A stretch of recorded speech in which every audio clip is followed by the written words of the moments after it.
So I jump on the bench, I punch a guy, I look over, and Millsy's like, "Pacer!" And I just ran right over. He's like ripping the tracksuit off my body. Literally, we leave there. They're like, "You're suspended for life."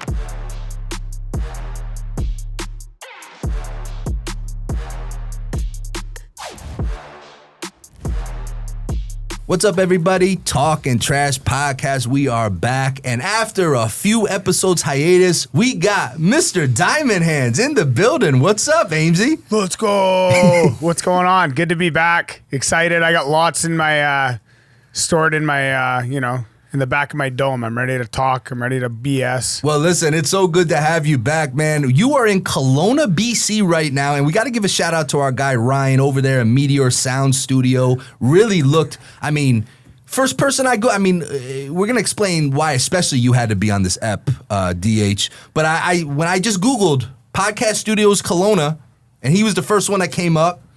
And he kind of knew the Trasher story, which is insane to me. All right. So I'm like, what a match made in heaven. So big shout out to our guy, Ryan. Crazy. And listen, Amesy, as you know, we have a special guest. One of my favorite guys. I know he's one of your favorite guys, okay? This man is a 20-year pro. He played during the Danbury Trasher days in the United Hockey League. He's a certified bad boy. Actually, one of my top-rated reviews I ever did on Instagram over the past 6 months was this nut right here.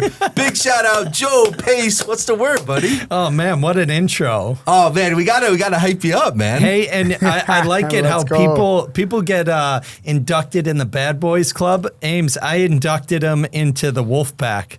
Oh, yes, listen. Nice. So I got a Joe Pace Mississippi Seawolves jersey. No way. That's my dad's favorite number 13. Okay, it's perfect. Nice. All right. I am so honored I remember, Joe, when you I think you posted this jersey. And I'm just like, and Amesy, like ever since we started the pod, people have been sending us jerseys. And I'm like, so that's like the thing now. I try to wear jersey whenever I can. Yeah. And I saw this one, the Seawolves in the Fed. They got some great. I love the colors. The Seawolves uniforms, like just the colors and the jerseys in general, are definitely like the best logos in pro hockey. I love it. I appreciate it, guys. No, I definitely and Ames, at my boxing gym, Chance Boxing Club, kind of like our unofficial team name is the Wolf Pack. So it's perfect. So like Seawolves, Wolf Pack, so big shout out. Oh, you were already in the Wolf Pack. Yeah, well, no, this is a special Wolf Pack, okay? So, but no, the branding, the red, white, and blue, I loved when we did that. We were, pretty much, original. No teams in the Fed were wearing it. And all of a sudden, our rivals, Baton Rouge, come in and they pick red, white, and blue as their colors. I'm like, well, that's some BS. So, that sucks. We switched it up with these black, the teal, a little bit of the purple in there. Dude, I love it. It pops, man. And the kids today, Ames, it. Like, and you're wearing your Lucky Bulls jersey. I mean, Pete, the young kids today love, I've been learning. A lot of the Canadian youngsters tell me it's called sty. And the sty right now is a lot of, and check out that Seawolves hat. Right? That's fire there. We call this drip. That's drip, man. In Mississippi. That's all my kid says, drip. That is drip, that is fly, that is sty, whatever you want to call it, okay? The Mississippi Seawolves definitely have some drip, man. I absolutely love it, man.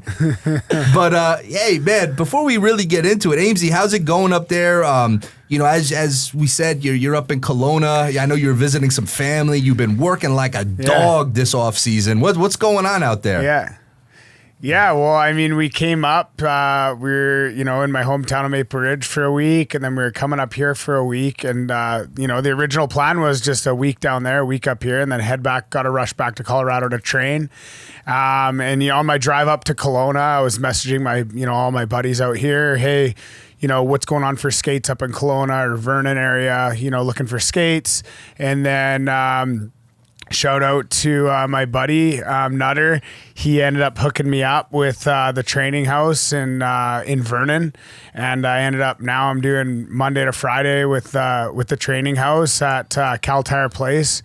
Yeah, man, they do it right. It's a good group, a lot of like, you know, young up and coming kids, young up and coming NHL guys, and then you know, guys that are just in the dub still and whatnot. But it's a really good group. So I'm doing workouts with them Monday, Wednesday, Friday, followed by skates, and then Tuesday, Thursday we're at the track doing you know, agility and sprints and stuff like that. So as soon as I got hooked up with these guys, I was like, well, there's no rush for me to get back to Colorado. I'll stay here for a few weeks, and we got lots of family and friends to see while we're here. And like I said, we've been in the States for so long now that it's been nice to be back. So yeah, training with these guys like a dog, and trying to keep up with the young bucks, which seems to get harder and harder as the game gets faster and faster. But yeah, it's been really good. So at the training house in Vernon, shout out to these guys, and yeah, shout out to everyone I'm skating with. And yeah, it's been really good. You know, good weather, lots of lakes, and yeah, it's been a good trip. Listen, not since I've known you, Amesy, not that you've always been in shape, but you look leaner. You look in shape. You're looking good. I know. I was just about to say that. I was like, this guy looks really good and tan too. You're looking very, looking very good, man. Yeah, lots of sun. But yeah, I mean, I got a long way to go for as far as leaning out. I put all that weight on for that fight because I thought I was going to be fighting in Nashville. So I got up to like 230.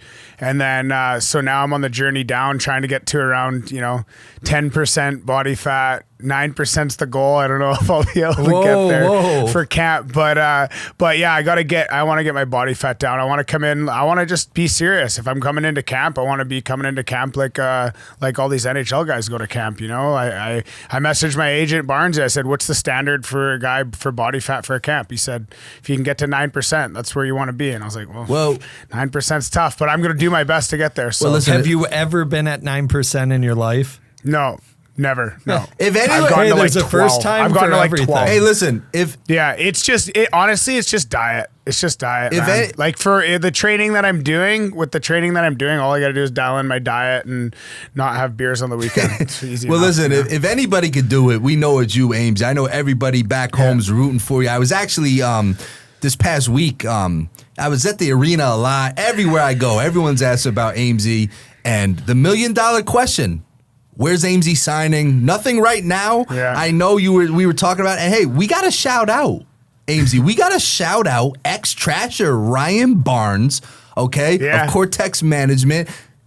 Amesy's official, unofficial agent. What do you want to call it? Yeah. Amesy. I mean, yeah, he's my official agent. He's I'm with them now, and yeah, man, it's super cool. It's nice to be, you know, having somebody like that. Like he's as top notch as it gets. You know, he's dealing with all these NHL guys and stuff like that. So he's doing everything he can to help me move up. And you know, even the guys that I skate with here, or it actually turned out, you know, it wasn't through Barnesy that I got hooked up with these guys, but it turns out that the guys I'm skating with are actually, that's the guys they send all their Western Canadian players to train with. So it was just funny how it works out like that. Small hockey world's small, right? But yeah, I'm stoked to have someone like him, you know, representing me. And you know, as hard as it is to not sign right now, I have a ton of coast teams calling. Obviously, you know, it'd be I'd love to know where I'm going, but I got to listen to his advice. So we're just kind of waiting it out right now, and you know, see what happens. Yeah, but, man. We got some stuff cooking. I can tell you weeds. guys right now, for where he is right now in his career and where he started and where I found him, sleeping on the floor in some guy's room in Vermont for a team that didn't even want him, signs with us, plays against them, fights his roommate. So literally, have you ever told that story on here? Yeah, I don't know if I told it on here, but I've definitely told it before. So, I mean, the story was I left my Anthony Collins, who plays in the ECHL, gives me a call, and me and him played junior together, and he says, hey, you want to come to a pro tryout? And I'm like, pro? Like, what do you mean? I play, you know, where? Okay, where? And I'm just finishing working on the pipeline, and he's like, it's in Vermont, the Vermont Wild. This is a new pro team in Federal Hockey League. I don't even know what the Federal Hockey League is. I look it up. All I'm getting when I look it up is Slapshot, Federal Hockey League, Slapshot. And I'm like, what is this? And then I'm starting to talk to people, and they're like, oh yeah, it's like the toughest league in hockey. There's four fighters on every team. Like, okay, well, all right, maybe, yeah, I'll come to the tryout. And my assumption, you know, you know, a lot different than how I am now. I always have a positive attitude now, but back then I was kind of thinking, I'm going to go to this tryout. It's going to be like, it was late October, I think. I'm going to get cut, and then I'm going to go to Montreal. I'm going to party for my birthday in November, and then I'm going to be, by the time I'm done my trip, I'm going to be back to work on the pipeline again. And I'll have no money. It'll be perfect timing because I spent it all. That was literally how my brain worked. I was, 21 years old, just looking to party and have fun and whatever. So I go to this tryout. I end up, they didn't give me like a deal. They like kind of hummed and hawed. They're like, oh, we're going to keep you around because they didn't put me on the roster. So I wasn't getting paid, wasn't getting games. And then, so I'm sitting around waiting, finally get on the roster. Nothing's happening. All of a sudden, Joe Pace, player coach of Danville Dashers, they're coming in to play against us. And like we're literally 14 guys deep in a house, sleeping on the floors. Actually, crazy story. When I first got to Vermont, we slept on the dressing room floor for 2 nights. So like I was telling guys today in the dressing room, I said, we blew Slapshot out of the water, dude, man. Like you watch that movie and you're like, this is minor pro hockey. Like this is the lowest level minor pro hockey. Like, no, we blew Slapshot out of the water that year. And so my first 2 nights slept on the floor. The third, fourth night, I was like, screw this, man. I still had money from the pipeline. I'm like, I'm buying a hotel for the boys. And I got a hotel room for me and all the guys that were sleeping on the floor. And we all had a nice bed for a couple nights until they sorted us out. Dude, and got us a house. Same thing was going on that same year in Danville. We had too many guys in a house, and Bren Lindoff, our goalie, who worked on the rigs, he was a crane mechanic. Same thing. He had a bunch of money banked up. He was going and getting hotels for the guys on his own dime because he's like, oh, there's just 6 of us in a 2-3 bedroom house. He's like, I don't want to do this anymore. But we had a few nights in Danville where the guys slept at the rink too, just because I don't know what it was with the house. I don't know if the heat wasn't working, but guys were like, oh, it's warmer at the rink. Somehow it was warmer in the rink than in a house. It's crazy because, Amesy, so many fans, especially back in those days, and I'm sure there's stuff going on today, but people just don't realize that's the stuff that was going on, right? Like, people think it's movie stuff, you know what I mean? But it really, you guys were in the trenches dealing with that stuff on a daily... Have you guys ever seen that movie Les Chiefs or about the Quebec League, the LNAH? And like those guys are literally living in the rink. Like it's like, that shit happens. Yeah. Man. And at the end of the day, it's the cool part about it. Like it really is like, as much as you hear all these horror stories and all this stuff that goes on in the Fed and single A hockey and stuff like that. It's like the cool part about it that you really get no matter what, because of that, is the guys that are in that league love the game and they love hockey. Yeah. And that's why they're there. They're not there for money. They're not there because of the lavish lifestyle. They're just there because they love hockey. And that's like the best part about it. And that's the one thing I'll always say and I'll always respect about everybody who's playing at that level. It's like you get every single guy is there just because of the love of the game. They're not there because they're trying to make a paycheck or whatever. So that's the coolest part. It's so true. And Amesy, speaking of love of the game, Mr. Joe Pace here, okay, 20-year pro. I was doing a little. I don't try to overly do research. We like to wing it a lot here, but I went on your hockey DB, old reliable, and it's so funny because we talked about it before we started filming. Is you played during the Trasher days, and I remember it was Richmond, right? You guys had DePace and Pace, I remember, right? Who was DePace? John DePace, I think his name was? Johnny DePace and Joe Pace on the same team. I was with him in Flint some years prior, but my actually first game that I could have played against the Trashers was that same season. I was in Quad City. I was still 20. I hadn't turned 21 yet, and we came into Danbury, morning skated. I think we were on like a little bit of a skid. I'm like, surely I'm getting dressed tonight because I got healthy scratched a lot as a 20-year-old. But I didn't understand it then, but they were trying to keep me from becoming a vet at like 23 or 24 years old. They're like, if you play every game for 3-4 years, you're going to be a vet at 24 and no one's going to want you. And I didn't understand that as a young guy. So I do appreciate now that they did healthy scratch me, let me, come into my own. But we come into Danbury. I'm like, I'm playing. I'm out there at morning skate. I'm wheeling around, ripping pucks. Morning skate ends, and I'm like, oh, he's not bag skating me. I'm like, I'm going tonight. And he skates up next to me, and he's like, and I had just broken my steel like the practice before. So we got into Danbury. I got new steel. I'm like, I'm ready to go. And all of a sudden, and it was a big deal because I had grafts back then. So not everyone had steel for grafts. But he's like, hey, you're not going tonight. And I was just so disappointed. He could see it on my face. And he's like, hey, it's nothing against you. I want to play you. But he's like, you can't go tonight. This team, I just don't want you in the lineup against them. And I knew nothing about the Trashers. The year before, I guess I just was blanked out in my own world, playing in Weyburn, trying to win an RBC. And just didn't realize what was going on, and didn't know the stories, didn't know anything about the knuckle draggers and the guys they had in the room. And he's like, and then he healthy scratches the knuckle me. draggers in the stands. That's the best part. He healthy scratches me, and as warm-ups are starting, he goes, hey, you probably shouldn't leave the dressing room. And I'm like, what? And he goes, I don't want you out around the crowd. He goes, stay in here all night. So I literally watched the game through the crack in the door of the dressing room. I had no clue what was going on all night. Well, Richmond, it's probably a good thing. Richmond had some tough guys too. I mean, I don't know if it was the same year you were there, but they had Trevor Sen. Trevor Sen was a dog. I mean, that might have been the year before you. We had the year I was there. I finished the season. It was Wolf. Did you have Wolf? So Wolfie got hurt that year, but he was there earlier in the season. We had Matt Goody. Oh my God! He put up 400 PIMs that year and the next year. It's funny, Ames, to look back. I remember everyone always asks me, what if there was a year 3? I remember specifically when Brad Wingfield fought Matt Goody 3 times in one game in Danbury. And I just remember being like, man, that Matt Goody is no joke. And I think he got called up to the American League or something at some point. He did. Towards the end of that season, he went to Providence for a while, and he was with us the next year back in Richmond when we were in the SP, and he was a menace. He destroyed the league. And know what? These are guys that, Ames, you would have loved playing against these guys because they would have kept you in business. Like we say, tough guys that like to keep other tough guys employed.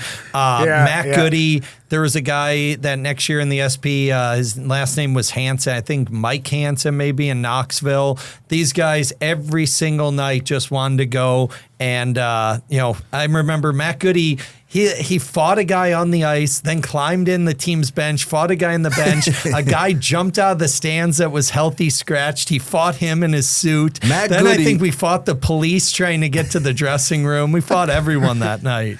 Kerpinski. Yeah, exactly. Well, Matt Goody was a target because he was young, and I was like, man, if we have a year 3, Matt Goody was at the top of the list. I was like, that guy, I don't think we would have gotten him. I don't think Richmond would have gave us the rights, but I loved Matt Goody. He was a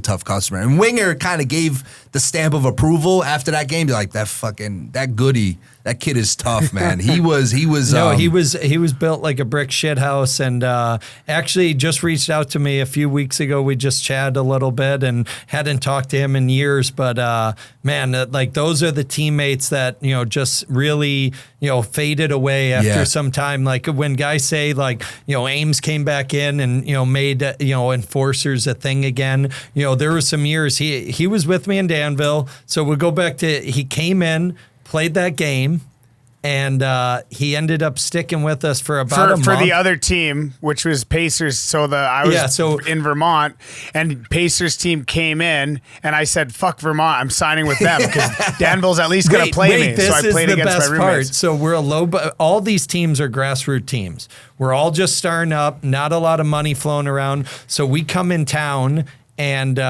he signs with us, but he's got a helmet with no visor. And that was the year, if you ever played in a league where visors weren't required, the league was like, you could sign a waiver. You don't have to wear one. So we had like 3 guys not wearing visors. Vermont had 1 or 2. Well, this guy signs with us, and even though he's a rookie, in our equipment box, we didn't have any more visors. So he's out there wheeling around with no visor. And he ends up fighting, what was that guy's name, Morgan?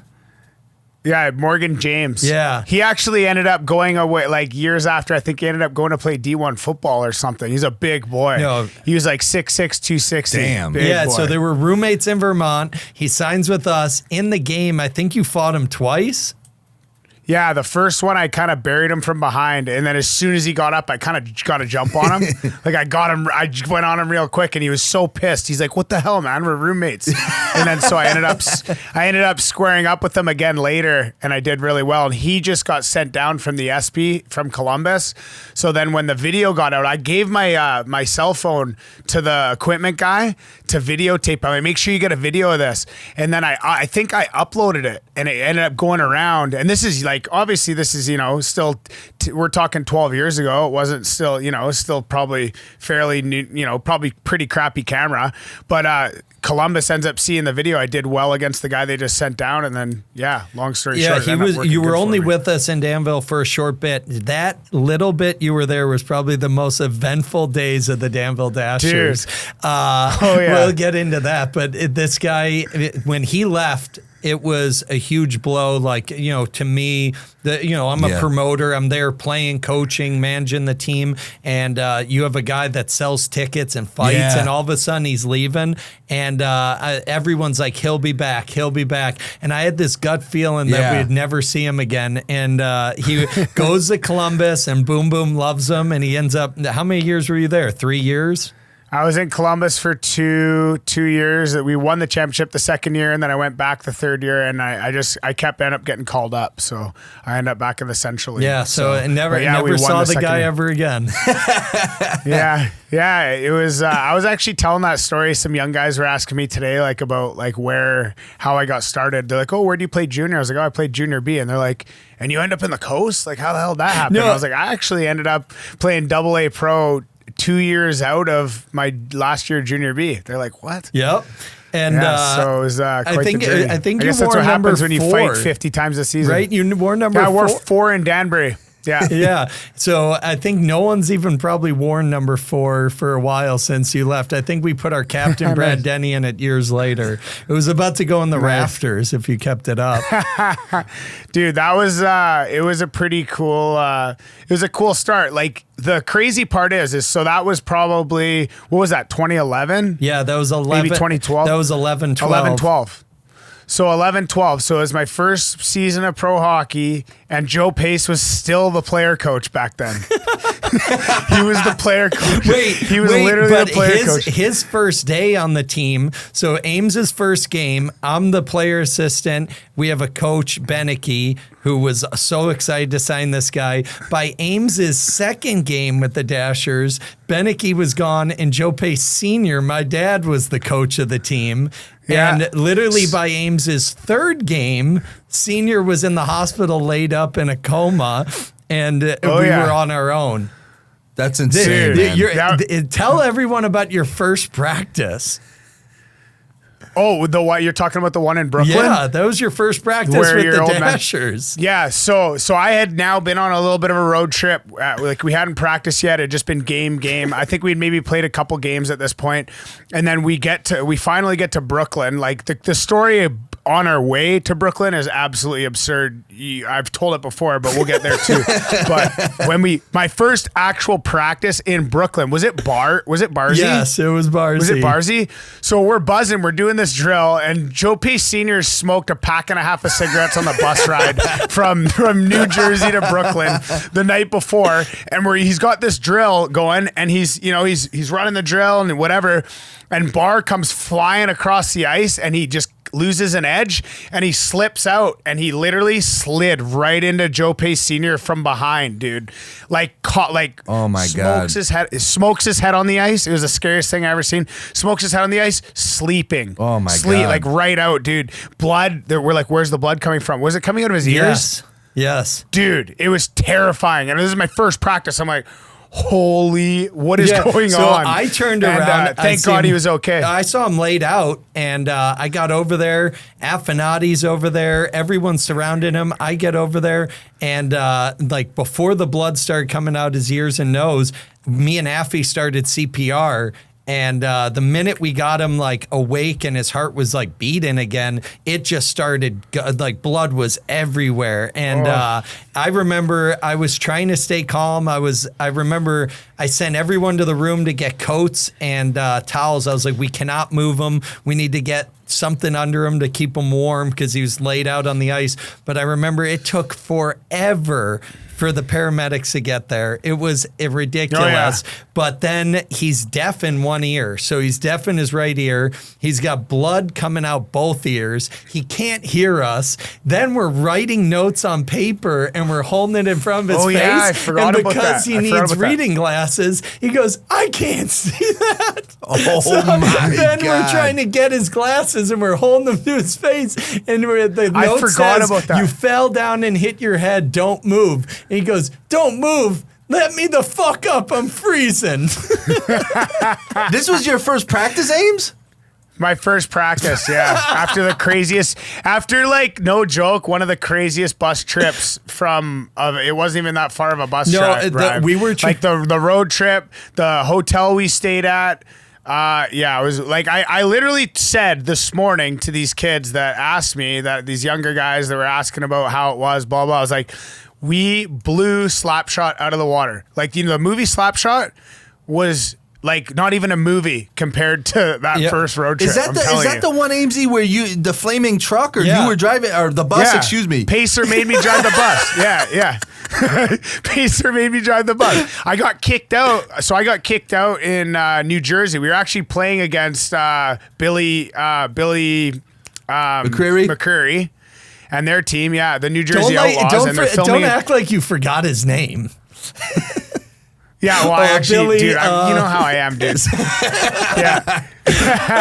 But no, our trip was, the first road trip was Thousand Islands, Akwesasne, Vermont. We played him both games in Vermont, and then we left him there. We're like, we're going back to Danville. We're dropping off some guys. I had a girl in town. She flew all the way. Oh gosh, she flew all the way into town. I couldn't get on the bus. He had other reasons he didn't want to come. But then we're like, we're literally coming back out east next week. We'll pick you up. And the next week's trip was Cape Cod. And then we had to go up to Maine to play a neutral site game against Danbury. And that game, I don't even know how many views that has on YouTube. It's the brawl in Lewiston, Maine, like bench clearing brawl. I jumped out of the stands. I was suspended. I was in an all white and gold tracksuit fighting on the bench in a tracksuit. Oh yeah, those tracksuits are so retro. I still got that thing. Fighting. I had Kelly Miller. We played together in the U-Haul. So I jump on the bench, I punch a guy, I look over, and Millsy's like, Pacer! And I just ran right over. He's like ripping the tracksuit off my body. Literally, we leave there. They're like, you're suspended for life. I'm like, what? So the next game we get to New Jersey. Weird. We show up to New Jersey late. We're on the ice late for warm-ups. We get like a 10-minute warm-up, start the game. He gets kicked out. I'm suspended for that game. Then all of a sudden they're like, okay, your lifetime ban's lifted. You're back in. So, and then we drive They needed a player coach. Oh, yeah, we just had to drive from New Jersey to Brooklyn. And somehow that drive from Jersey to Brooklyn took us 9 hours. Oh, it was a joke. Oh my dude. God. And the bus, by the time we were pulling in to the arena, whatever it is, Aviators Arena on Flatbush Avenue, the bus was black smoke was pouring out of the thing. And everyone's like, it's on fire. The bus is on fire. And so I remember we're at the front of the parking lot. We're all piling out. We're like rolling over each other, getting out the door. I thought the engine was just going to blow. I thought it was just, we're trying to get our gear off the bus before it all ended up in flames. Yeah, I thought it was going to be a scene from like Lethal Weapon where the thing just boom and we're all just diving out of the way. But yeah, it was just the clutch. And not to mention, we were so late for the game. We were so late for the game at that point already. And like this is in Brooklyn Aviators Arena. It's like an old airplane hangar, giant parking lot. We're pulling into one side of the parking lot. all the fans are standing outside, like everybody. So all the fans are watching this carnage, us tripping over each other, running out of the bus. The bus is in flames. It's all dented up because we high centered it and crashed it like 10 times on the way there. So we're ripping our gear off the bus, trying to because we're all worried about our gear. We're like, there's no way this team's replacing our gear if it burns. Oh my God. Like, we better this is our livelihood here. We need to get this gear off the bus. And then we had to walk all the way across the parking lot to get to the arena. And it was like not a small parking it's like lot. it's like a 5-block parking lot. So like some guys got their gear on already. We're like getting across, and the game was supposed to start an hour ago. No, yeah. So it was like we were still on Flatbush Avenue in traffic at 7 p.m. So guys started getting dressed. We were like pulling gear out. Actually, on Flatbush Avenue, I think I had a lawn chair on the roof of the bus, and I was just sitting on the roof while they're driving, and people are just in Brooklyn just staring up at me like, look at this maniac on the roof of this bus. I'm just up there took the wrong smoking, bridge. hanging out. We took the wrong bridge, and we ended up going like into like Manhattan. Oh, man. We were trying to get to Brooklyn, and we like went the wrong way, and we ended up going into like Manhattan. It cost us like 3.5 hours. Yeah, if you take one wrong exit out that way, especially like you're done, man. You're absolutely done. We probably took 3 wrong exits on that trip. I remember Joe Pace Sr. is sitting at the front of the bus smoking cigarettes, and he's got this big water jug, and he's blowing his smoke into the water jug and putting the lid on it as if that was gonna like stop the bus from smelling. He's like, takes a puff and then blows the smoke in and puts the lid on, and the cigarette's just burning smoke off of it. I'm like, years later, he started putting a oil funnel through the door and blowing the smoke through the funnel out the door. I'm like, he would come up with anything he could to smoke on the bus. Oh yeah.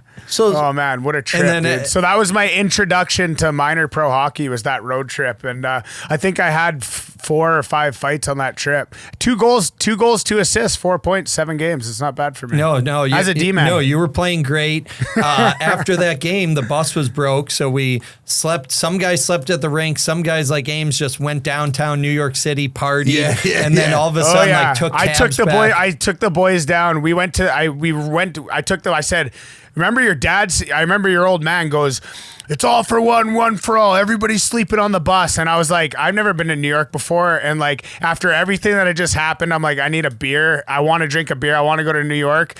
And I said, I still had money to blow from the pipeline. Like, I'm still thinking I'm going to end up back at work. So I'm like, who wants to go? Let's go. We're going to the bar. And we went to the bar. And as soon as we got to the bar, it was like about to close. It was like 3 a.m. We drank there for an hour. And then last call, I ordered 30 pitchers. Oh my God. And we just like, they're like, yeah, as long as you got beer in front of you, guys can stay. I'm like, perfect. I'll take 30 pitchers. And we just put 30 pitchers, and we just sat there and drank. And then we walked around the city till the sun came up. And then we all met at the hotel. We stayed there 4 days, 3-4 days. We had this practice. All of a sudden, a traumatic event. And they left me at the hospital with my dad. I was still in like full gear. I took my skates off. I rode in the ambulance.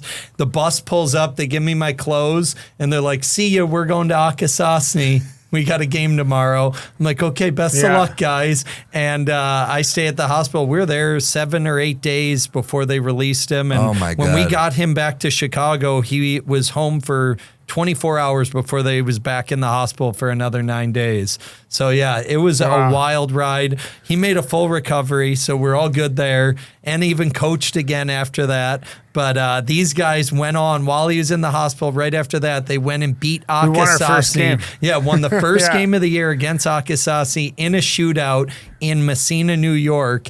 Wow. And everyone was like, God was on our side. They're like, that was a miracle. We won after all that shit. We had to do it for senior. And I remember, so on the way on that road trip, we were watching the documentary we were talking about, Les Chiefs, the one about like the Chiefs or whatever, and the Laval Chiefs.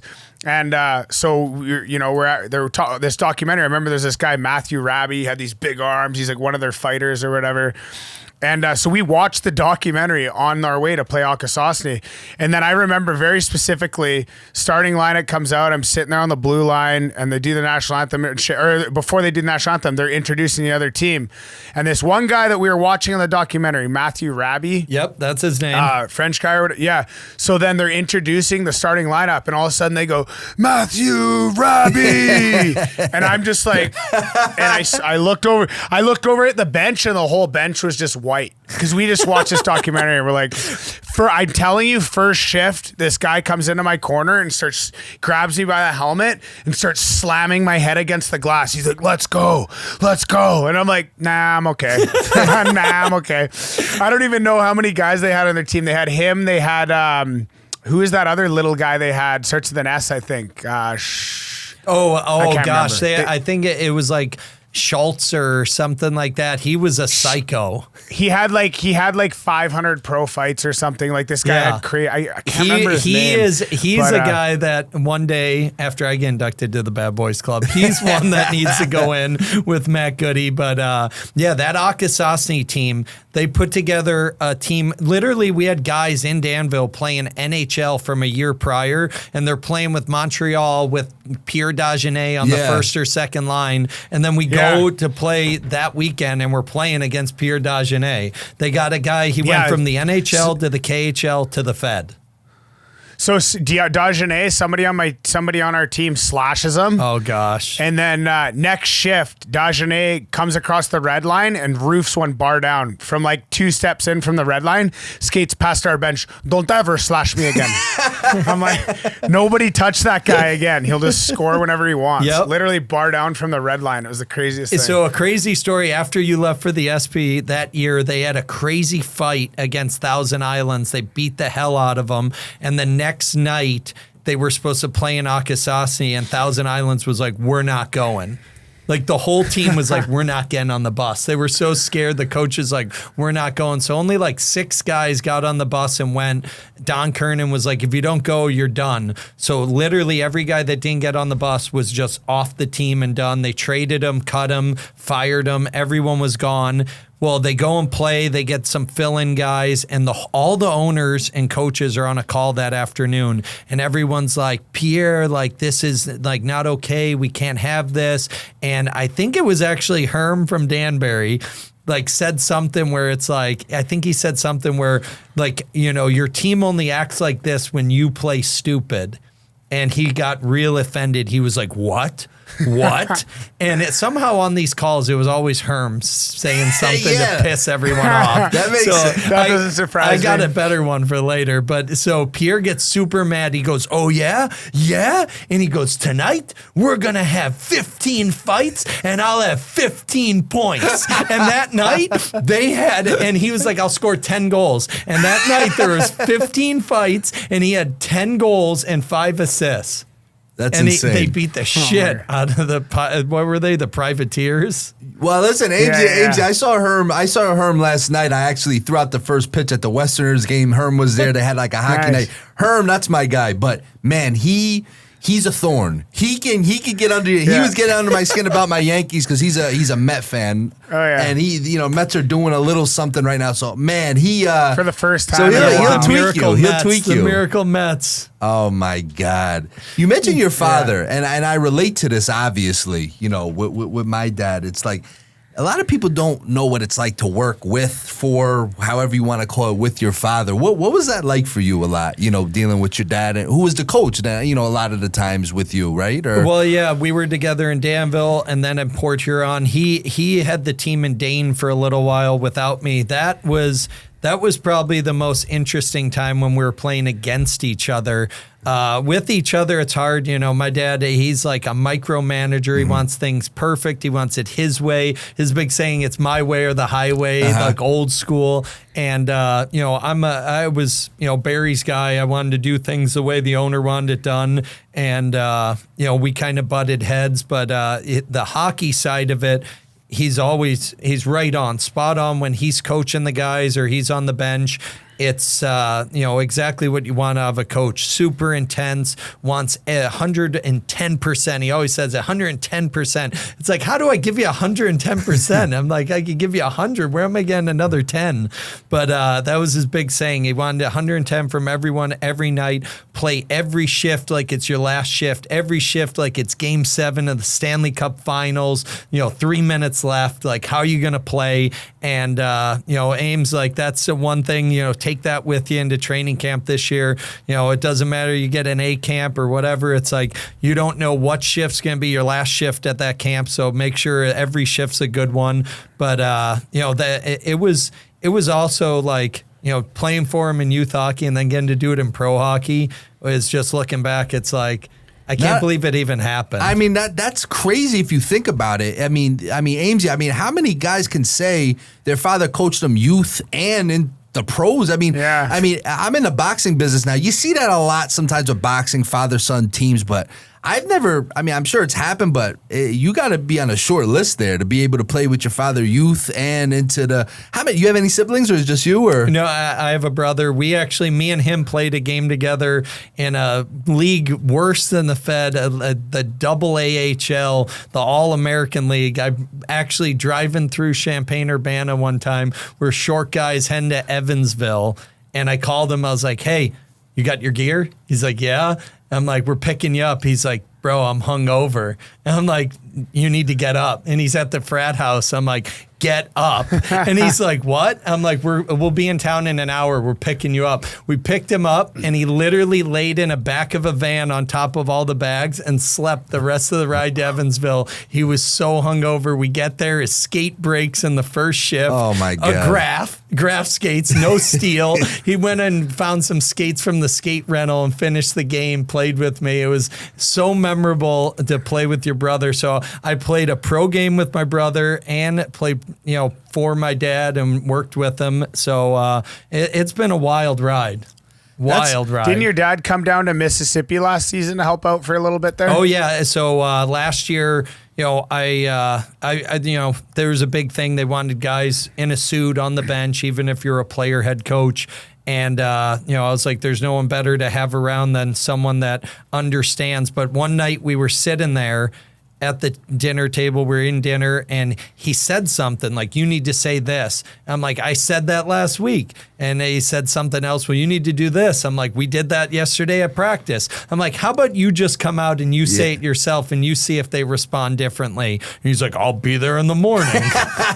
Nice. That's awesome. But yeah, they said no more senior on the bench after a game against Port Huron.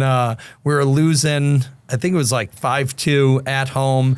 I was super pissed off. I don't like losing to a team that I used to coach and run. So I'm like, we got to beat Port Huron. Well, we're losing, and I'm pissed. No one's fighting. Like, no one will fight me. So I'm like, I'm just ready to rip someone's head off. So senior starts arguing with their bench, and all of a sudden he just walks out the door onto the ice and tries to go in their bench to fight the whole team. And a little melee starts, and the picture, there was a still taken, and the ref's pushing him, and he's in dress shoes. So he's sliding, and he's grabbing the ref to try to not fall. Well, it looks like he's just strangling the ref, and it looks like his hands are wrapped around the ref's throat. And from that picture, the league's like, he cannot be on the bench anymore. Put him on the list. Yep. Put him on the list. I was just going to say, the Federal Hockey League, you were for like a day banned for life. Yep. Your dad got banned from being on a bench. And as we know, Mr. DH is the latest ban. I mean, we got a band of bans here. Yeah, what do you mean? Last year when he was picking up suspensions, that was a big reason why I was like, you know what? I have so many responsibilities with this organization. I got to step back and run this team and keep it here. Because I was like, we played 28 games. I was suspended for 9 of them, all for just BS. And then all of a sudden he's suspended for 17. And then right at the end, they just go, oh, actually, it's life. And I was like, no, the next guy that's getting life is me. I'll never forget, because Ames was in Danbury at the time. I'll never forget that day. We kind of looking at each other in the gym like, what the hell is going on? I'll never forget that day being like, when you're just numb, you're like, how did this, like, it's absolutely insane. Yeah, we were together. Me and AJ were together. It was pretty crazy. And like, honestly, like, For some reason, though, man, like, and I've always, AJ knows this, and I'm sure Pacers knows, he's been following my journey or whatever. Like, I always know when stuff like that happens, it's for a reason. Yeah, like, yeah. I had coast teams calling before. I'm just comfortable in Danbury. I'm like, we got the studio, everything's good. Like, I don't have to, bounce around. Then all of a sudden that happens. It's like, hey, man, it's like God knocking on your door. Like, hey, dude, it's time to make a move, man. You can't be comfortable. Well, get uncomfortable. Well, and that's the thing. It was probably meant to be for you and the journey you wanted to take.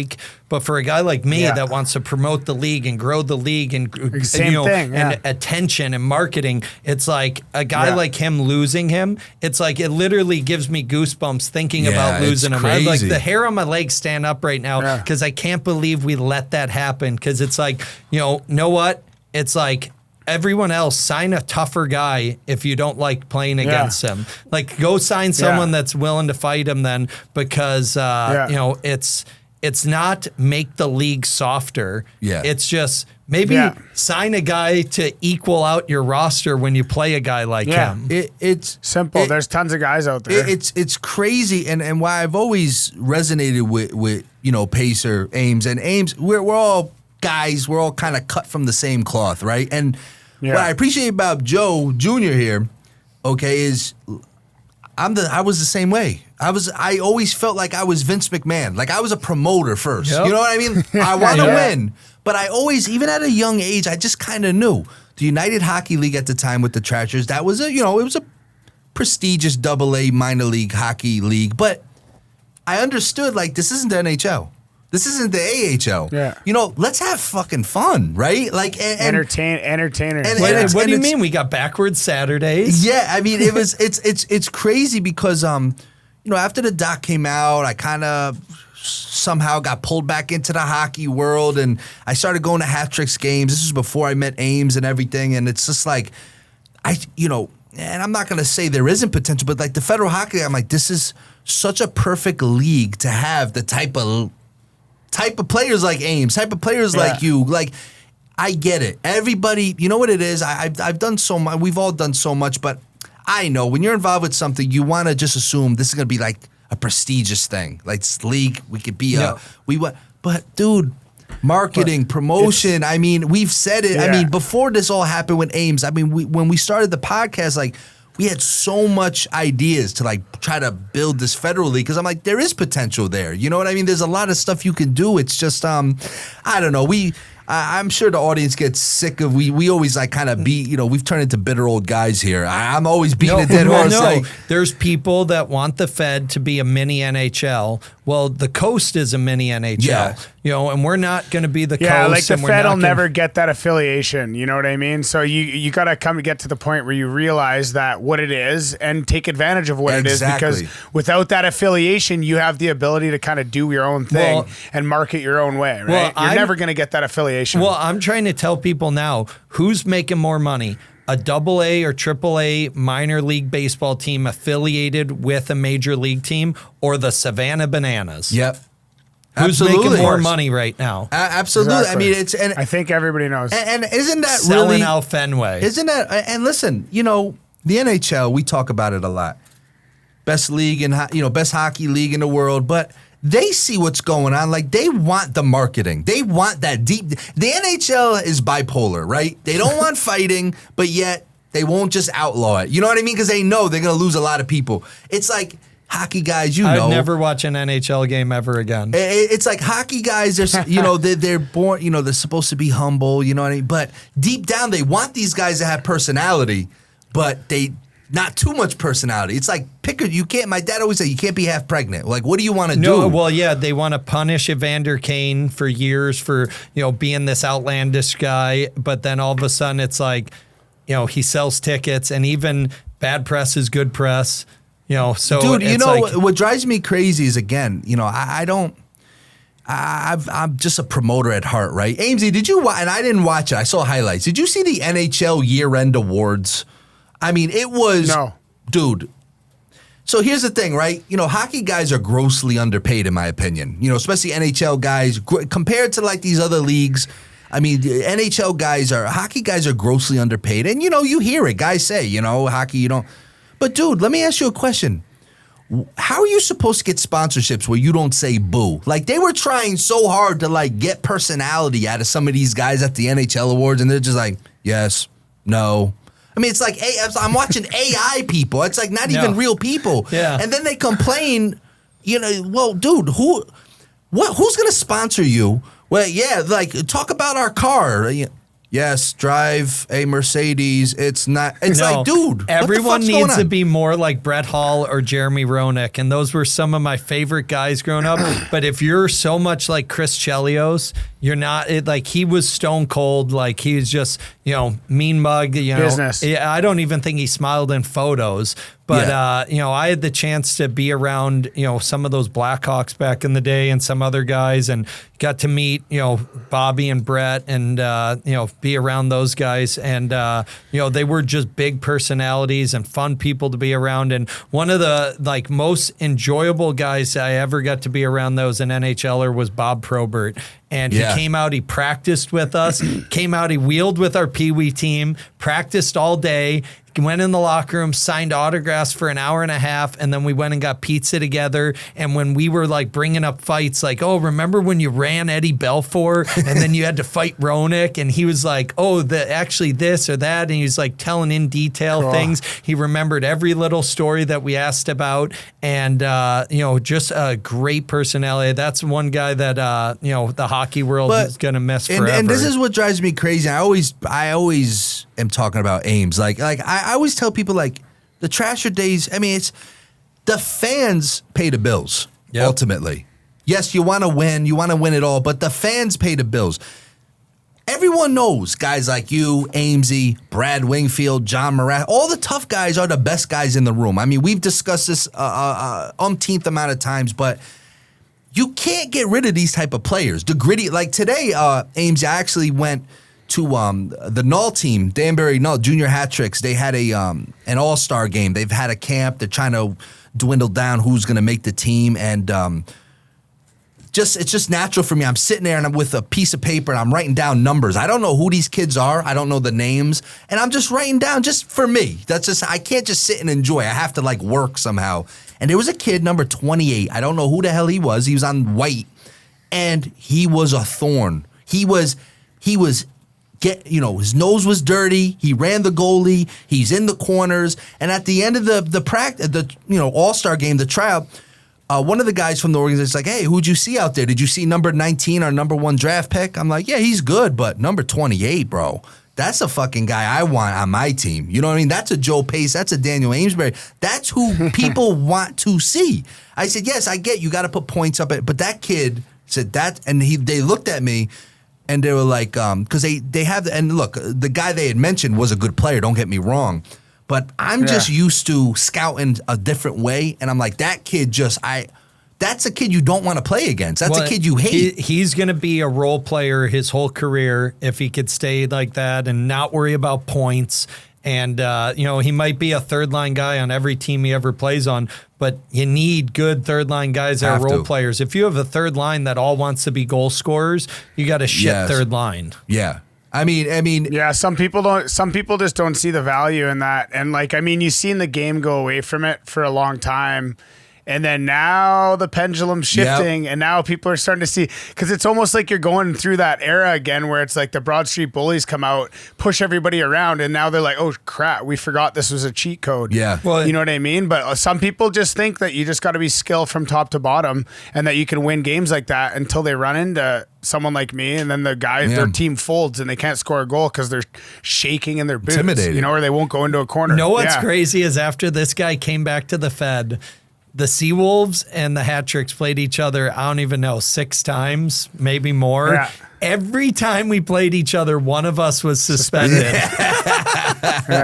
Everyone's like, oh, yeah, what? And it's like, you guys never fought. It's like, well, there's really no opportunity. I was in Danbury and I was in the stands. He was in Mississippi. He was in the stands. So it's just, it wasn't meant to be. Nope. No. Well, speaking of in the stands, Amesy, I kind of hinted at it earlier. I mean, as you know, some people know on my Instagram, the Trashers Instagram, all day long, people are sending me videos.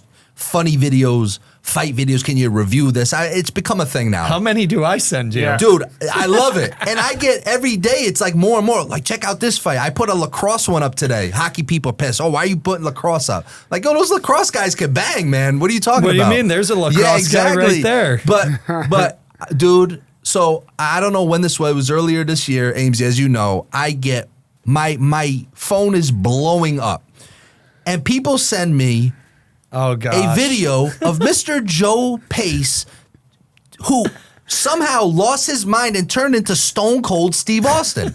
And I'm looking at this video, and it's a little grainy at first. I don't know who it was, and I'm like, I'm gonna have you tell the story. But when I found out it was you, dude, I about fell off the floor laughing. I remember texting Ames. I'm like, did you see Pace, what he just did? Oh, yeah. Can you explain? Not to mention how good the conversion was. Well, no, like, exactly. Dude, so basically, I want you to tell it in your... Like...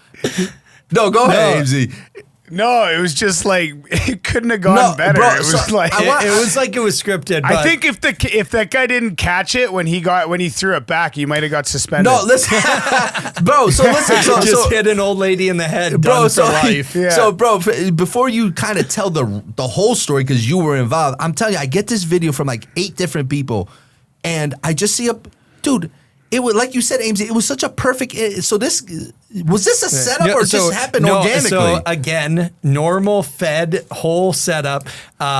So the Carolina Thunderbirds are supposed to play in Baton Rouge. Their bus breaks down in Charlotte or like at the rink in Winston-Salem. They get the last, I think, 6 tickets on a plane out of Charlotte into New Orleans. There's only 6 seats left. So they're like, okay, handpick 6 players. They're like a goalie, 2 defensemen, 3 forwards. You guys are going, grab your gear. You're going to the airport right now. Rest of the team, we're going to wait here for the mechanic. So those 6 guys hop on a plane and go. I get a call from Barry, who owns both teams and Baton Rouge. And he's like, we're sending 6 guys to BatonRouge. You got anyone to go? And I'm like, I could go. And he's like, okay. And I was like, I got a few other free agent guys flown around. I'll bring them with me. We got some coaches from Lafayette who coach the junior team to come over and meet us. But so we all meet there and assemble. Well, they sent the Thunderbirds, not with the whole team set of jerseys to play as the Thunderbirds. They sent those 6 guys with 6 jerseys, and that's it. So I'm like, what are we going to wear? So I bring the Biloxi Bone Crushers jerseys over for our specialty night that we were going to wear the next night in Biloxi. So we play a game as the Thunderbirds in Baton Rouge as the Biloxi Bone Crushers with this ragtag group of guys. And they sent down like they were calling themselves Fed SEAL Team 6 because there's just 6 guys from Carolina. I called us the Thunder Wolves because we're the Thunderbirds and the Sea Wolves mixed together. But we're out there and something happened. I think the Zydeco scored a goal and it got disallowed.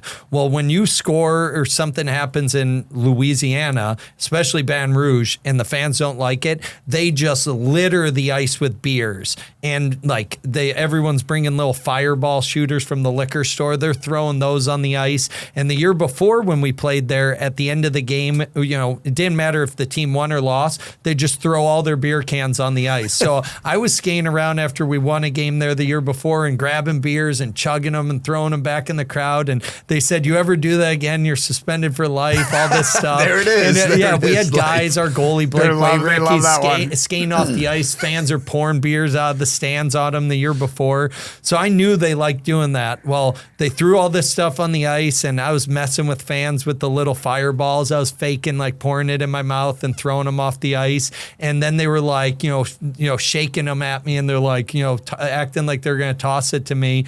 And I was like, no.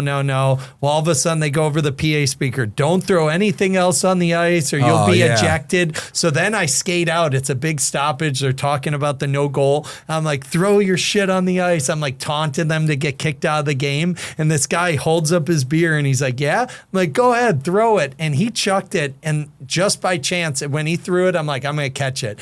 and it right here. The only thing was I caught it upside down, so I had to drink it funny. And boom, and I just hucked it back, right back in his hands, and he finished the thing. And the way you said it was so stone cold, I didn't even think about it at the moment. But I was like, you know what? That sells tickets. People were messaging me. They're like, next time your team's back in Baton Rouge, like, let me know. I'm buying you beers. I'm gonna be at the game. This and that. Dude, it was so crazy because Amesy said it. It was like, you remember the old WWF Attitude Era with Stone Cold, and they had the guy at ringside always tossing perfect. And you know they've done it 1,000 times. Perfect. This random fan, and if you're watching this, just definitely DM us, and I want to give you your shine, because first of all, it was a perfect throw to you. And then, like you said, a no look, like a Steph Curry shot from half court. Yeah, it was just like over the over the head. And this kid catches it and he drinks it, and I'm just like, bro, I couldn't. Oh, yeah. When I saw this, especially that I knew it was you, I could not stop laughing, and I did a review on it. And I'm telling you, to this day, I still get people sharing it. It was unbelievable. And then the best part that you left out was you get ejected. Oh gosh! And Pace got his hands behind his back like he's getting sent on the paddy wagon right away off. I went to the bench. I was like, just leave me alone. And the ref's like, I think it was a linesman. He was brand new, first game ever in the Fed. He's like, you got to go. Like, I saw you drink a beer on the ice. I was like, bro, you're brand new. I was like, just go ref the fucking game. I was like, leave me alone. And I was like, no one saw it. The cameras didn't see it. Just shut up. Yeah. I'm like, it was for the crowd. Shut up. And he like wouldn't leave it alone. It's like when something happens in WWE during the commercial break. Oh my God. Maybe we cut back to it. Maybe we don't. Whatever. Yeah. I'm like, leave it alone. And he wouldn't leave it alone. So finally I skate over to the box and I'm like, just give me a penalty. Let's move on. And they're like, no, like he told me what you did, you got to go. And I was like, okay. And so I put my hands behind my back like I was cuffed, and I was like, yeah, that's it, I'm out of here. And I was like, I'm never playing in the league ever again, because literally they said, you drink another beer on the ice, you are done. Dude, then you bowed, which was amazing. I mean, it was a legitimate Stone Cold, like you reincarnated Stone Cold Steve Austin on the ice. It was the most unbelievable thing. I couldn't stop laughing. I remember sending it to Ames. Bro, that was unbelievable. The Federal Hockey League, you said it a few times. And Amesy, is that their go-to? You're suspended for life. They like that one. So like that line. I think it was a year or two after he played with us in Danville, we had a guy who was in Jersey that year, Matt Puntereri. Great personality. He played for the Whalers for a season. This guy played in the OHL. Goofy guy, loved to drink, loved to smoke a little dope, might have burnt down an apartment building allegedly, once. Allegedly, all burnt allegedly. down an apartment building while playing in the SB.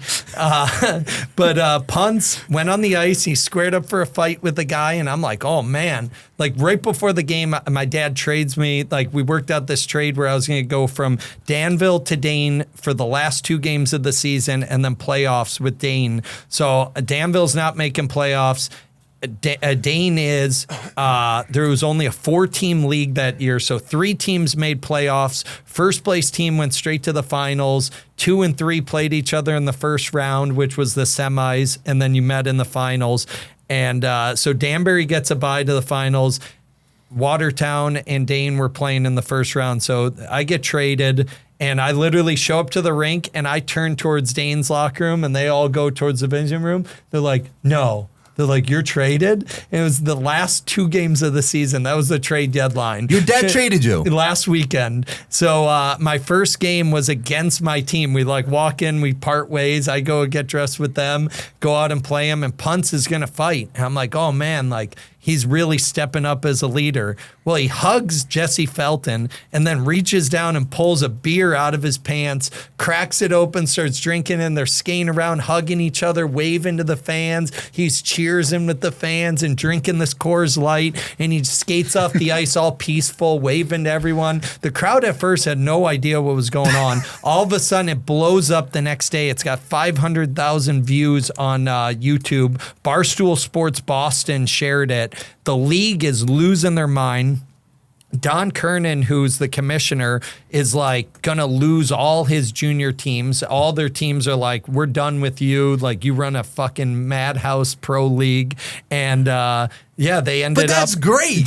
But they suspend punts for life. Barry texted me and punts the next morning, and he's like, please tell me this is not true, and you did not pull a beer out of your sock last night. Or out of your crotch. He goes, please tell me you didn't pull a beer out of your crotch last night. And Punts texted back, I wouldn't say my crotch. It was more the high sock region. And then he just goes, ha ha ha ha ha ha ha ha. And that was the last we ever heard from Puntereri. He just disappeared. We got to find him because that is a story right there, man. But isn't that, but bro, like. Suspended for life. We never saw him again. He went to Germany. That is, man, thank God, man. That is like. Paved the way. Yep. Thank God. Paved the way for lifetime bans. I'll tell you, thank God they don't have the death penalty button, man. That would be, there'd be no one left. Kidding. No, but after he left, so much happened that first year. After he left, Billy Tibbetts, who is ex-NHLer, my God, yeah. He's a Bad Boys Club nominee. Yeah. He could be a what's it always for the NHL Hall of Fame? First ballot. He's a first Billy ballot Tibbetts guy. A bad boy, yeah. Yep, and so he was player coach of the Cape Cod Bluefins right after we played him. So we played him, and then a few weeks later he came in and took over, and man, he had that team, on edge all the time. But I'm pretty sure the Fed gave him a lifetime ban for pulling his team off the ice in the middle of a game against Akwesasne. And again, there was a conference call where Herm got a little vocal on it, and he said something to him like, you just don't do shit like that. You're making our league look like horse shit or something. And this one's going to have to get blurped out. But Billy Tibbetts gets real quiet and goes, who said that? And the phone call gets silent. There's like 12 people on the call and it's dead silent. He goes, who fucking said that? And all of a sudden it goes, this is Herm from Danbury. And Billy goes, Herm from Danbury? Fuck your mother. And all of a sudden you just hear the conference call, click, click, click, click, click, click, click, click, click, click. Everyone just hung up immediately. Everyone's like, this conference call is done. It just ended right there. And again, after that, we never heard from Billy ever again. Tibbs is a wildcat. Yep. Yeah. He's a man. He is a man. And again, another guy, personality, but could play.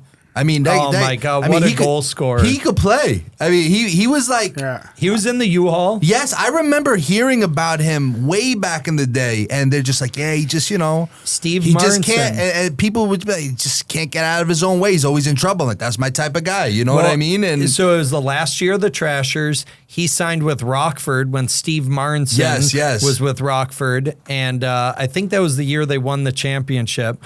But he, I don't know how it all worked out, but he signed with Rockford, and I think he got called up a few weeks later to the A to the Chicago Wolves, and they never saw him again. This is a guy that they thought was on his way out, signs in the U-Haul as just like, I'm going to keep playing. Next thing you know, he's back in the A on the first line power play, scoring goals. It's unreal. I mean, he'll fight anyone. That's a polarizing figure, man, and that's my type of guy, man. I'm telling you, that's a polarizing guy. And when you really break down, I've always been taught how to like kind of break through some of the craziness and and just really see. I mean, that guy could play, man. He was unreal. Hey, how's this? He played 15 games for Cape Cod. He had 10 goals and 30 assists. And how many PIMs probably? The internet doesn't even tell you that anymore. I know. Yeah, I know. You gotta go on. Hockey DB, they'll still give you the PIMs, thank God.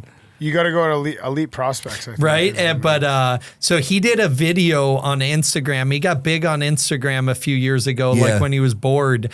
And he did a video during the NHL playoffs where he was like pissed that guys like are letting guys stand in front of the net and screen the goalie. And he went in his backyard with an old Sherwood and he's like, you don't stand in front of the fucking net. And he takes this stick and he goes, this is what you do if you stand in front of my goalie. And he just starts hacking this oak tree in his backyard with this stick until it was in 1,000 pieces.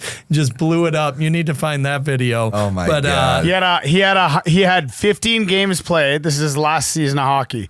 10 goals, 30 assists, 109 pims. Yeah, come on. That's video game stats. Yeah. Yep. He But- was a video game player. Dude, you just said he was a fantasy video. He's like a created player on NHL. something. But my rookie In the, year, we had, in the AHL, he was point per game with 250 pims. right? But that's With what Chicago I mean. Wolves. You're saying a point per game guy with almost 300 pims. This guy's over 250. Sitting in the box for half the season. Well, and that's what I Like, mean. you know what I mean? Where are those guys now that, my rookie year, I played with Kevin Kerr, Jim Duhart. There was a few other ones that these guys through their career, Robin Bouchard, they'd score 100 points Robin Bouchard. and have 300 Yeah. pims.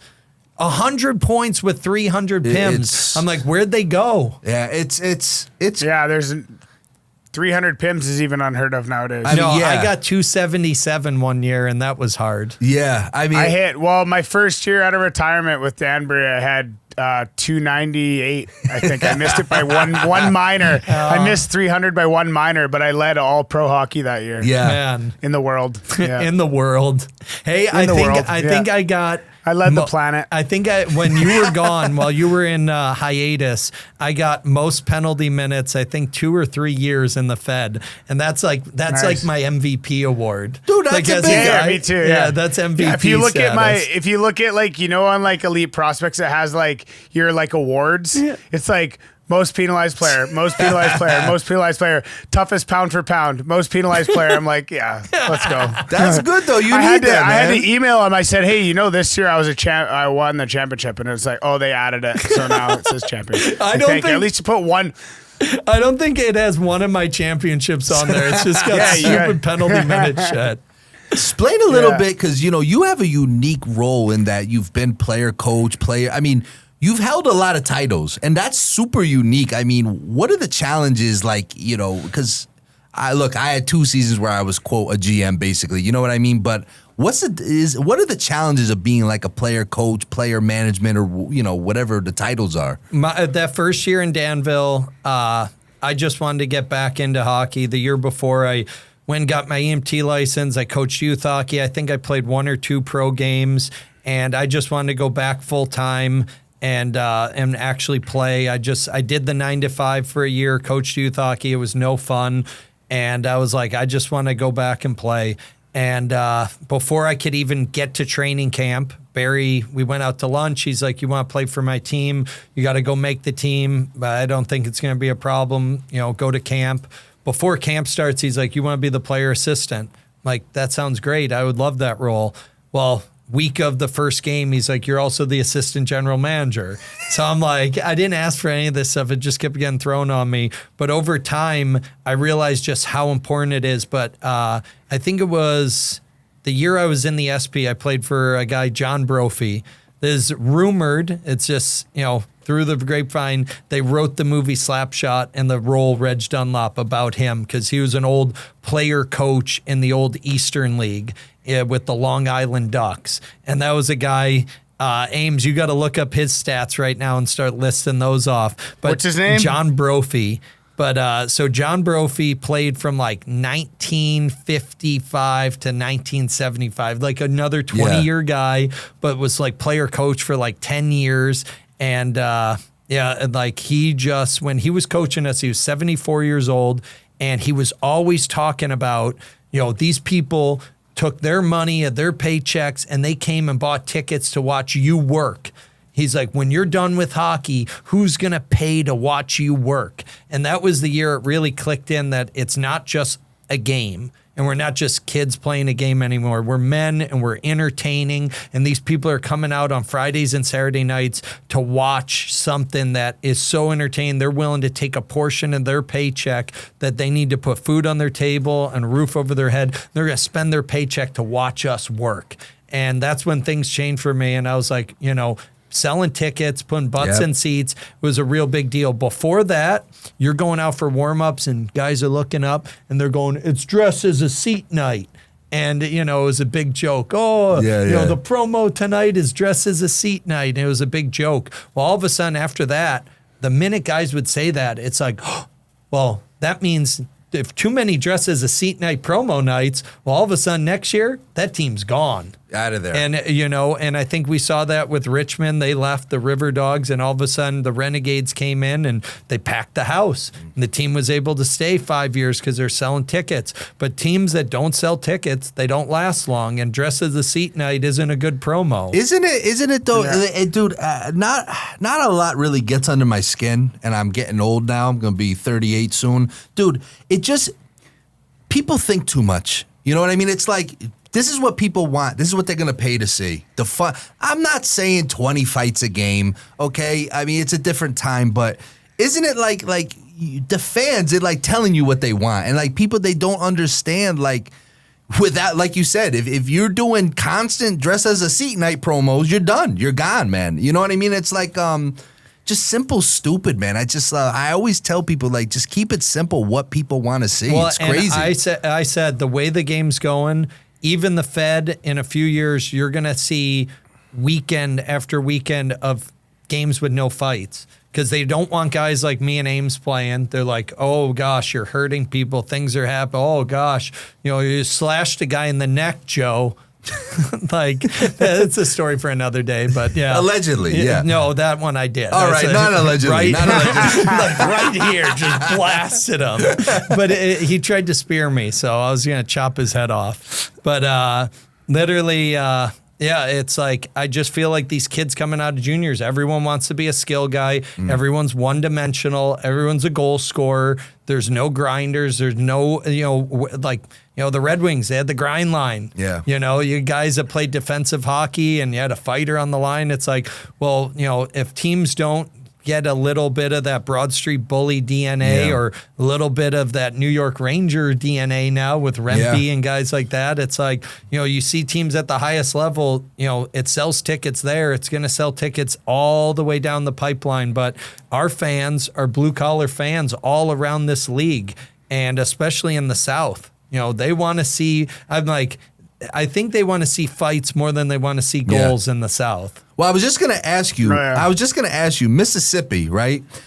I mean, I hear it's a crazy market. I hear it's an unreal place to play. I mean, do you want to talk a little bit about Mississippi? Shout out to the Seawolves, unless you're playing Danbury. But I mean, what's it like down there? Because you're right, and Amesy taught me a lot about it. I'm just a Northeast guy. I've always been up here, but, you know, Amesy taught me too, like, down south, man, bloodthirsty, right? You like, know, they love combat sports. They love that rough and tumble hockey. Like, you know, tell us a little bit about what it's like down there. Well, I feel like it's the home of fighting because there's so much boxing, MMA, bare knuckle. Well, then, you know, he got to experience it before me when he was going there with Columbus in the SP.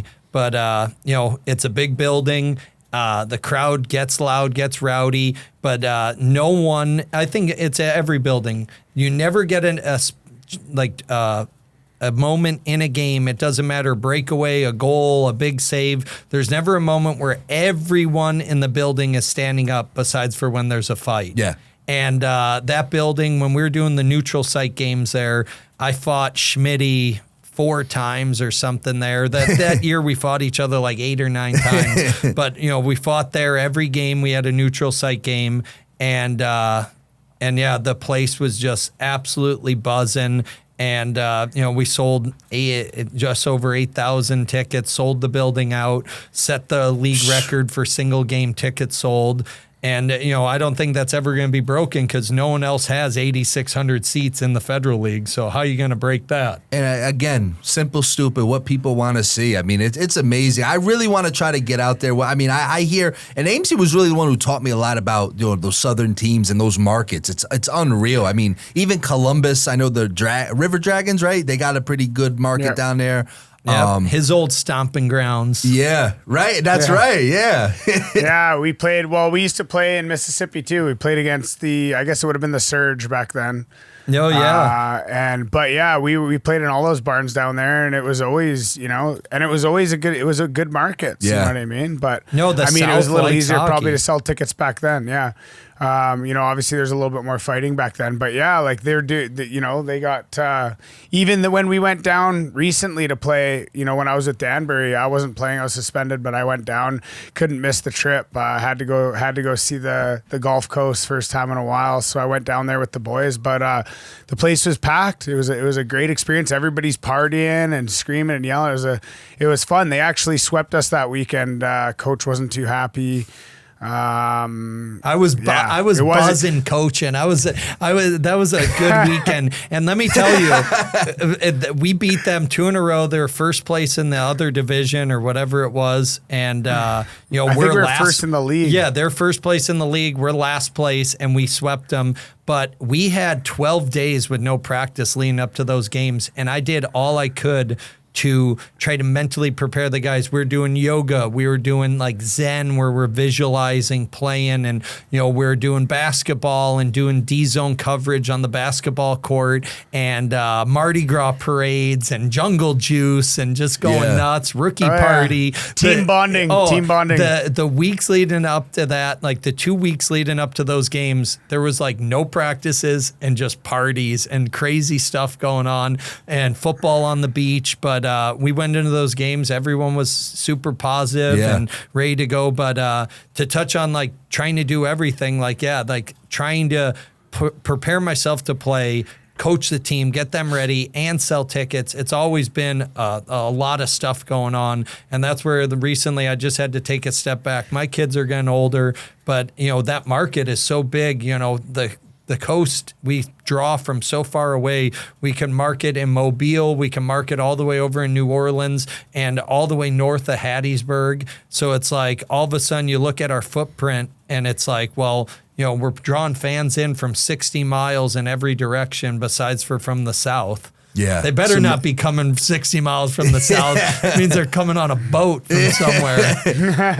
But well, they probably are, just probably not coming to your game. Yeah, but you know what? We never see boats beach up with a bunch of immigrants and run up in Mississippi. That's one thing. Maybe in Florida, like some liberal cities, they know they could beach up and run out. Yeah. Mississippi, you're literally going to turn back around and go in a boat full of holes back to wherever you came from. You mentioned, the South being, a hotbed for combat sports. I know you work a lot. We got to shout out Alan, and I know you work with him a lot. And tell us a little bit about Alan Belcher and just like, the run he's on, and we've connected. What a great guy. What capacity you working with him? I know you've been doing a lot for him. You got me some nice posters, upcoming fight coming up. What do you mean? He's a big fan of you.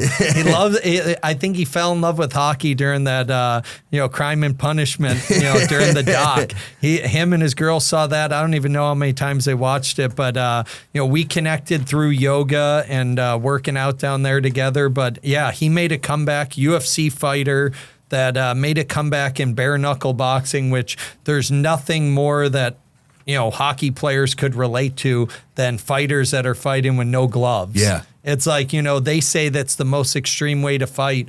And I was like, it's the only way I've ever fought. Yeah. I was like, I've never fought with gloves on. I was like, we called each other pussies if you fought with your gloves on. Yeah. That's some Euro style shit. Yeah. I'm like, literally being around him, learning, that mentality, and everything he went through on his comeback to become bare knuckle champ. So you've had a few BKFC heavyweights on here. We're going to have to get him on. We got to get Alan on. Yeah, he's got the belt in the living room still, and he's like, no one's ever beat me for it. Well, we got to shout out. I mean, by the time this episode airs, the fight will be over. But Ames, our boy, Shark Attack, Cactus Zach is fighting this weekend. Coach Sturgis. Sturgis. Coach Dave's going down with him, so hopefully he's going to come back with a W. But yeah, you're right. I mean, him and Alan got to fight for the belt. Man, that would be some scrap, man. I tell you, we got to have Alan on, and it's funny, man. It's just like when I've connected with Ames, it's like BK guys, the BKFC guys seem to like trashers, right? So it's weird. And we got like kind of like a weird genre going on. And big shout out to Alan. And, we got to put his links in the bio. Well, yeah, keep watching him. It's like I'm doing what you did. I'm jumping from hockey over to promote combat some sports, fights with him. We're doing a boxing event in Biloxi. And it's crazy because it's so similar to promoting a game or a season or a neutral site game, but it's just it's like a new venture for me. So it is exciting. It gets my blood pumping. But yeah, it's nice to help out a friend and do this for him and bring something new to the coast because this is the first time in Mississippi the card is going to be mixed with amateurs and pros. Nice. Usually you got to pick one. Is it going to be an amateur card or a pro card? So this card is an amateur tough man with pro exhibition fights on it. That's awesome. And we got a few guys making their pro debuts, and Alan's fighting on it. So it's going to be a lot of fun. Well, shout out to Alan. That's great, man. And Amesy obviously involved with combat sports. It's just one of those things that guys like us just seem to be drawn to, you know? And I've been telling him, I've told him since, I tried to get him. So this is something maybe we could break it to the fans, Ames.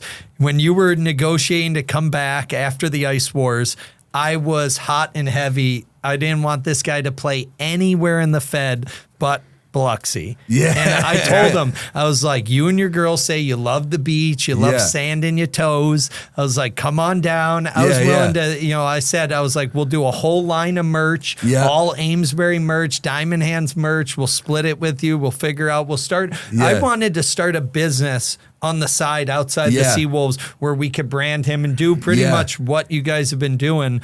But, I didn't want to see him be a hat trick ever. I was like, I know he wanted to be here to be near you, but I was like, just ask AJ. AJ was the one selling point. AJ was the one selling point because I remember that. But it was 100%, and AJ knows this. It was 100%. When it came down to the final decision, I was choosing between you guys and Danbury, and that's what it was. And it kind of started to turn into a little bidding war for a little bit there. I just remember that summer, talking to the guy. And it's hard for me because I want to just I can't just not be involved, and I don't try to make things about me. Like I'm a Danbury guy, so anything that comes to Danbury, whether I'm directly involved or not, I want to help. And I just remember that summer being like, Herm, I don't give a shit. It's none of my business. I don't own the Hat Tricks. I'm not the Hat Tricks GM. I said, I'm telling you, if you guys screw this up and you don't get this guy here, you are going to regret it. Because I knew it was going to be down there. I said, I am telling you, this kid was born to be in Danbury. You know what I mean? I'm telling you, don't. And thankfully it got done. But I remember him telling me, and again, Amesy will tell you, it's a brother to me, but I don't like to overly persuade. When he told me, Pace, Mississippi, I would never trash anybody. I'm not one of those politicians that's going to start trashing I'm like, I was nervous. I'm like, oh man, they got that big arena, they got the whole setup. I'm like, let's see where this is going to go. I was hot and heavy, and I had dreams, and I knew we could make something of it. And being a first-year team, I knew he was going to help sell tickets. But, I would have never let you get suspended for life.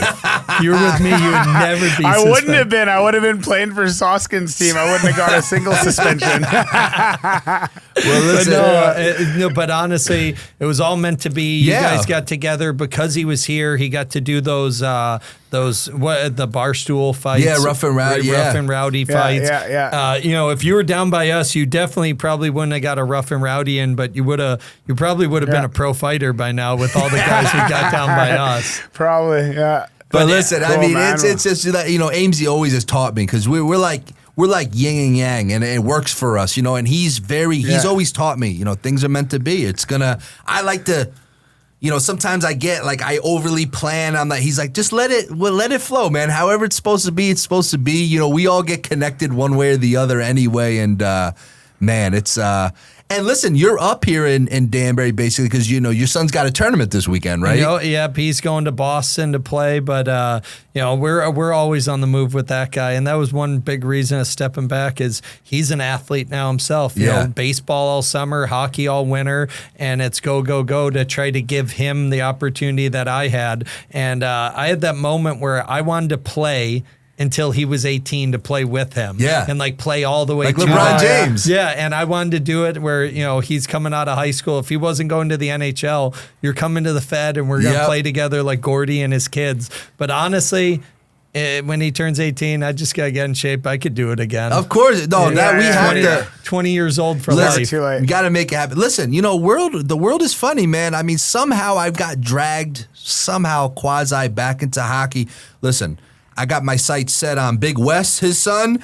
Now your son, I can't directly work with you guys in hockey, but maybe, 10 years down the line, I got a whole crop of young sons of tough guys, Fresh sons talent. of the Bad Boys Club, the offspring of the Bad Boys Club. I could shepherd them in, and we could create. They're gonna be. I think Big West might be like banished from the league before he even gets there. Oh yeah, we might. Amesbury. I know Amesbury's in the league. We could maybe legally change his name or something. Maybe go we with. have to. But it's funny because it's like all the toughest guys seem to have the best player son. Like their kids are like the most skilled. His son is unreal. Yeah, their kids never end up having a second generation tough guy. Like they're always tough, but they always end up just being skilled guys. But no, because they're like, I'm not letting my son do what I had to do. Well, there's no way I'm letting that happen. Yeah. Well, and that's the thing. Like, sometimes there's just, you look at it and, you are the player you are, but it seems like all the old tough guys, when their sons come up,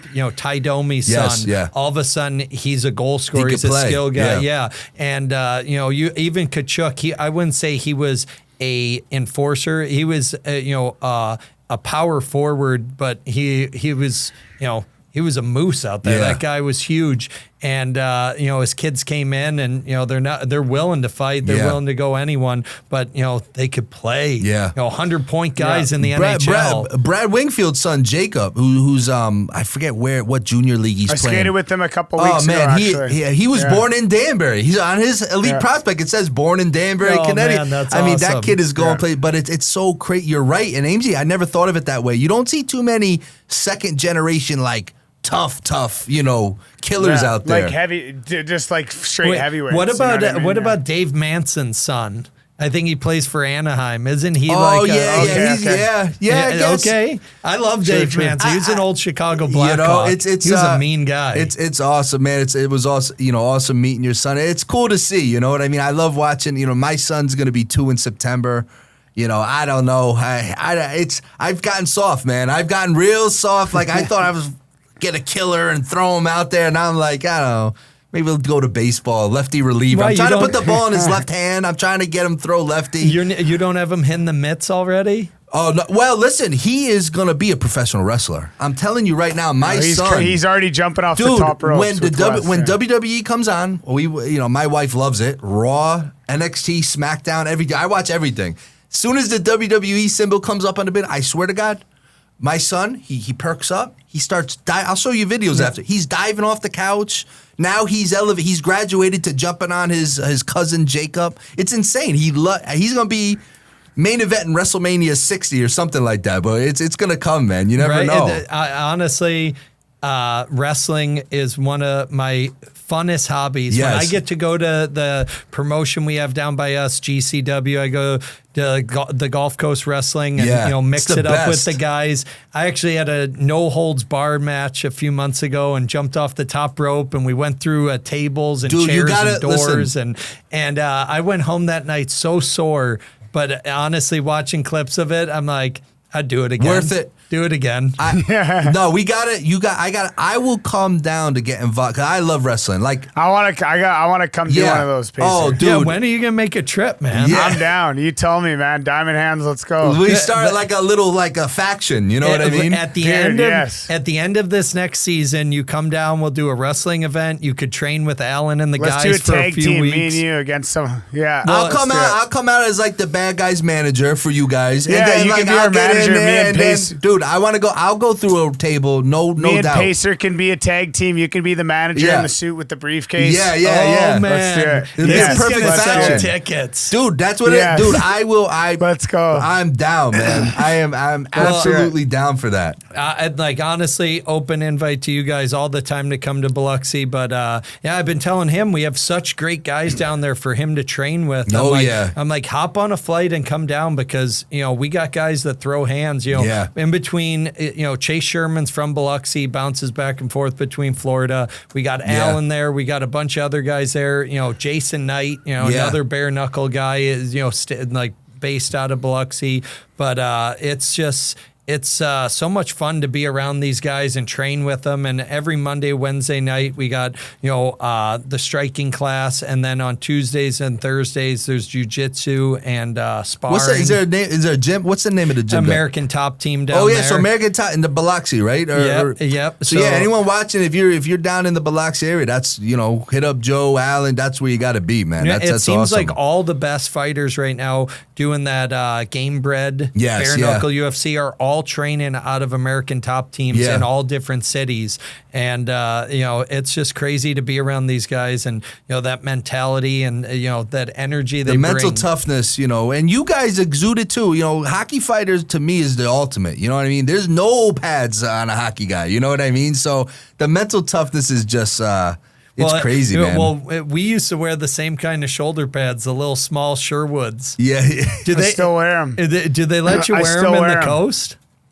Yeah, so it's funny because the other day I was putting my shoulder pads on. Someone's like, "Hey, Ames, how long have you had those shoulder pads?" I said, "Well, I think I got them in 06." And he said, "Well, I was born in 05." And I'm just like, oh my God. Every equipment manager tries to get me to get a new set every year. And I said, no, could you just please replace the Velcros? Yeah. Man, and they're like, are you kidding me, Ames? Like, I got a set of suspenders, the old school suspenders, where I got the shoulder cap sewn right onto the suspender, so there's no chest plate or no back plate. Yeah. So we got to get you a set of those. That's real Darren McCarty or Marty McSorley style.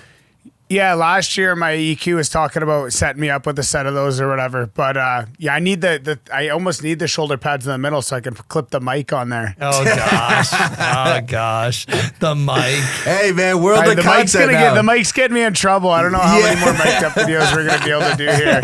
But I seem to be burning every bridge with the mic videos. I gotta send them in and get them okayed first. So I don't know. I think we gotta scratch the mics and save them for practice. So what is it? Is that the coast, the league? The league wants I mean, it wasn't improved? a big deal. Just that the last one I posted, they just sent a letter. They hit up hit up my team and was like, hey, just so you know, from now on, those mic'd up videos, we need Ames to send us the videos first, and the league will approve it. Or else it'll be a team, or else it'll be a team fine or whatever. Which I honestly I get it, honestly, whatever. I'm gonna clean up the brand a little bit, anyways. I've been a little bit, maybe start blurping out the swear words and stuff. Even man, but it's not what the fans want. I know. It's tough. They want the authenticity. It's I don't know. At some point, there's going to be some jackass out there. Maybe it's me. You start your own league, and it's going to be like ECW. Yeah. You know what I mean? Who knows? You can do a summer league. Do like like the 3-on-3 league. Do like the summer league. You never know. Life is crazy. Saying, so that 3-on-3 summer league, we've been saying it for years. During the summer, who doesn't want to go on a hot day and do an ice cold ice rink with the best AC in town? Yeah. And during the summer, you could get a whole crop of guys like, that's, what's it, the SoFlo? SoFlo. We had the guys in it. Shout out to SoFlo. They're doing it slow. They're building too. They got a lot of big guys down there playing. But now imagine they're just in 1 or 2 cities. Yeah. Imagine kind of bouncing around and doing a circuit where you play 12 games in 12 different cities, kind of bounce around and show these some new markets, some new players. Yeah. That's what it is, and we were talking, I mean, these kids are genius. They came up with that idea. They were telling me a lot off the record what they're looking to build it. So SoFlo, those guys are great guys. They definitely see the big picture, and it's good because they're younger, and you're hoping that, they kind of got us in them, like that promoter, like they kind of they're hungry to do different stuff. Yeah, when are you going to skate? Where, SoFlo? Yeah. I was supposed to be down there like last week, but I ended up I'm up in Kelowna now. Oh, I'll take your contract. I'm just skating up here. Yeah. I think they played the last regular season game yesterday, but it'll happen. Everything's meant to be. It'll definitely happen. But hey, listen, I know when this episode comes out, it'll be winding down. Shout out to the Junior Trashers. We got the Summerfest tournament that's happened at the Danbury Arena this weekend. I'm actually putting a little vlog together, my little Junior Trashers. ZP is coaching the team, Amesy, so hoping our U12 kids will win it. So got a bunch of little bad boys out there, and got Got a couple little bruisers out there, man. Shout out I to keep getting pictures of these kids sitting in the penalty box. Yeah, that's just their go-to. They put on a Trasher jersey. They just were migrating to the box. It was like their Instagram pictures. It's hilarious. I think it's something with the refs. Yeah, it's got to be, man. So they're like, but shout out to the black and blue. Yeah, so shout out to our little junior Trasher team. I'm gonna put a link in the bio. We're gonna have a little vlog out, and shout out to my guy Steven at Lacer Headwear. I don't know if you guys saw it. He made these crazy hats. He makes these hats with like hockey laces in the front. They're insane. He sent up a bunch for the kids. So shout out to them. And Ames, you got any plugs out there? Anything else you want to say? No, Blade Tech just sent me a new stick, actually, the new whiteout stick. So I'm stoked to try that out. Obviously, they made me my steel, those gold steel that everybody compliments me for. Might have to get a re-up on those this year because I think I'm going to switch my skates. But shout out to Blade Tech. Shout out to Roll Recovery.